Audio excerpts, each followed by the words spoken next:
Il travaille en collaboration avec l'Académie de géopolitique de Paris, spécialisée dans la recherche historique des origines et de l'influence des idéologies modernes. Il analyse la géopolitique sur la longue durée au travers de l'influence qu'exercent sur celle-ci les courants idéologiques.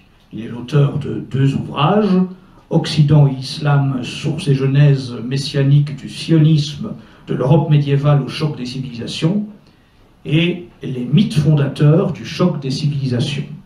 Il sera conseiller géopolitique et stratégique pour Civitas.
Alors, il y a un truc qui m'a, dans les recherches, parce qu'après je me suis mis à chercher, hein, je n'avais pas qu'à régler mes comptes, il fallait aussi que j'ai l'air sérieux dans l'écrit, même pas que j'ai l'air sérieux, il fallait que je sois sérieux dans l'écrit, donc j'ai fait des vraies recherches, et je me suis très vite aperçu qu'il y avait un lien entre Mitra qui est, au bout du compte, on est avec Mitra dans l'indo-européen, et on s'aperçoit qu'avec Mitra, eh bien, c'est une science que Flaubert a appris, entre autres avec le docteur Jules Cloquet, on verra ça tout à l'heure, qui l'a emmené dans le sud de la France et qui lui a fait découvrir les tenants et les aboutissants de la civilisation indo-européenne. Alors, Mitra. Alors ici, on a un tableau qui fait penser un peu au tableau de l'UMP. Hein, je ne sais pas si vous voyez la similitude. Hein, j'ai pris un petit truc. Hein.